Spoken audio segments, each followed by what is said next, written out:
This is why you should never hang your underwear outside, because when it goes missing, someone, somewhere, just bought a piece of your soul. They say beauty can open doors. But for Sheila, it opened the wrong one. Sheila was a beautiful young woman, the kind that made people stare twice when she walked by. Her smile could melt hearts, her voice was soft like music, and her confidence filled every room. But behind that charm was a proud and stubborn soul. She believed her beauty could solve anything. She didn't listen to advice, not even from the one person who truly loved her, her grandmother, Mama Titi. Sheila's mother had died giving birth to her, so Mama Titi raised her like her own child. The old woman loved Sheila deeply, feeding her, protecting her, praying for her every day. But Sheila never appreciated it. She thought Mama Titi's rules were old, useless, and backward. Never hang your underwear outside after sunset, Mama Ife would always warn, and Sheila would laugh. Mama, it's just cloth. What's so special about it? But Mama Titi's eyes would darken each time she said it, like she remembered something painful. She never explained why, she only repeated the rule. Over time, Sheila stopped listening altogether. One night, after a heated argument about her late nights and bad company, Sheila shouted, "Mama, I'm tired of your rules. I'm moving out tomorrow." Mama Titi's hands trembled as she held her chest. "Child, please, there are things you don't understand about this world." But Sheila turned away, angry and blind to her grandmother's tears. By morning, she packed her bags and left for a city called Ozeba, a name that meant problem. She didn't care. To her, it sounded like freedom. But to Faith, it was the beginning of her fall. In Ozeba, Sheila would soon learn that not all warnings are foolish, and not every danger wears a scary face. Ozeba was nothing like the quiet village Sheila had left behind. It was loud, alive, and filled with color. Streetlights blinked through the fog, the air smelled of roasted corn and car exhaust, and music floated from every corner.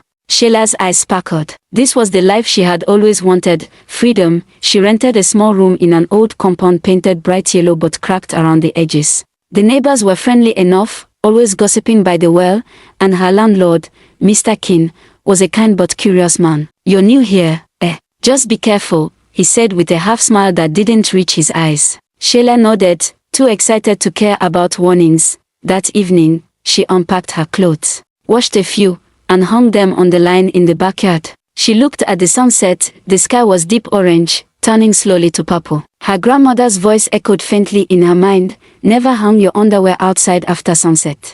Sheila paused for a second, her fingers brushing the soft fabric of her pink underwear. Then she laughed.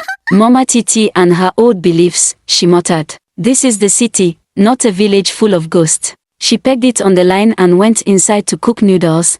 As night settled, the compound grew quieter. Somewhere far off, a baby cried, and dogs barked without reason.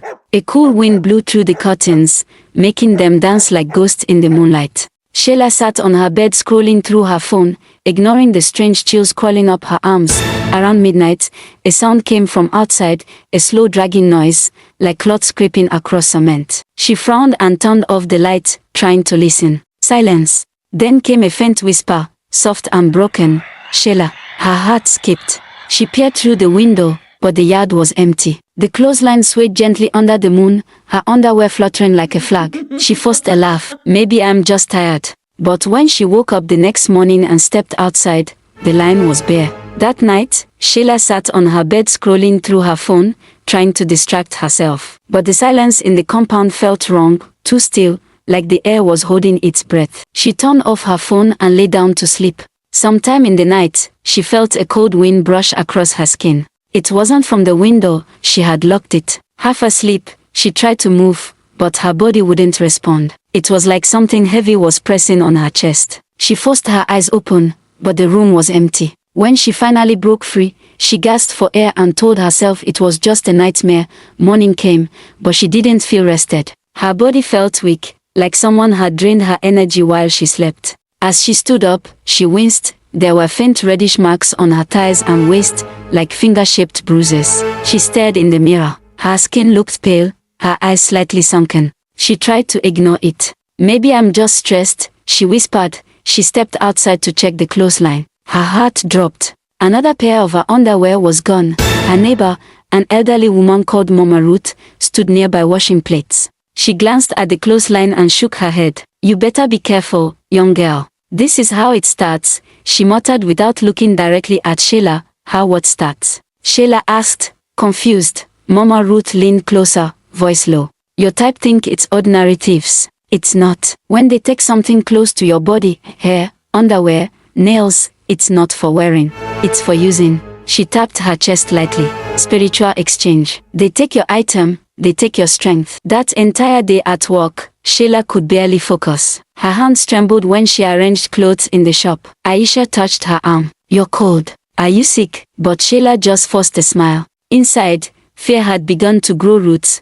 By evening, whispers spread through the compound. Other girls complained their undergarments had gone missing too. One of them, a slim girl named Amoka, pulled Sheila aside and whispered, "It happened to my cousin last year. They kept taking her underwear." Then she started getting weak.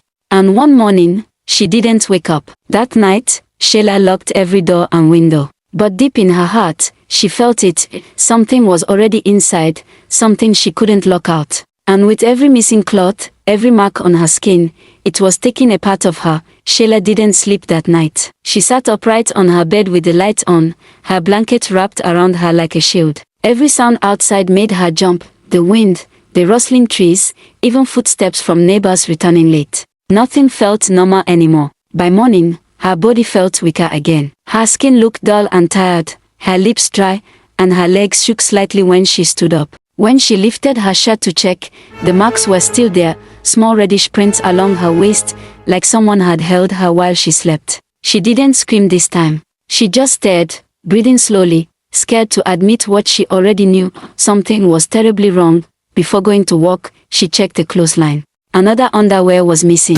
That made 3 in 2 days. She wrapped her arms around herself and looked around the compound. Everyone acted normal, fetching water, sweeping floors, but their eyes carried quiet fear. They were pretending not to see what was happening. Later that day, after she returned from work, she overheard 2 elderly men whispering by the roadside. "She's the 5th girl this month," one said. "Young people don't listen. Once they take what touches your body, they can touch your spirit." Sheila stepped back before they noticed her. Her heart was beating too fast. 5th girl. This is happening to others too. It wasn't a random theft. Someone was choosing girls, young, beautiful, living alone. That evening, her landlord, Mr. Keane, knocked on her door. "Are you okay? You don't look well," he said softly. She hesitated, they nodded. He sighed. "Lock your windows. And if you must wash clothes, don't leave them outside overnight. Not here. Not in Ozeba." His voice was gentle, but Sheila saw the warning in his eyes. He knew more than he was saying.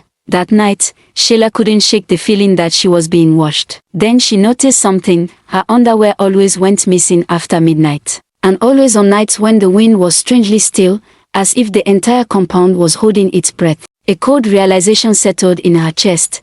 This was not random. It was a pattern. And someone, or something, was following it carefully. She didn't know it yet, but the night that followed would finally reveal the first clue about who, or what, was taking pieces of her life away. For the first time since moving to Ozeba, Sheila didn't go straight home after work. Instead, she went to the small clinic at the end of Market Road. Her body felt colder day by day, her heart beat slower, and her reflection looked like someone whose life was slowly fading away. The nurse touched her skin and frowned. "You're losing energy, not blood. Your tests are clean, but your body looks tired.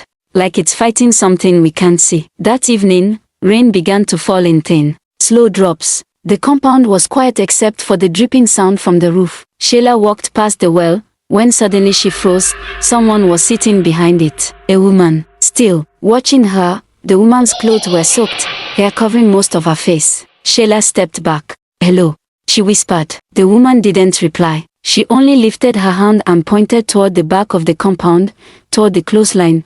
Before Sheila could speak again, another voice called her name from behind. She turned. It was Amoka, her neighbor. When she looked back, the woman was gone. No footsteps, no sound, just rain and silence.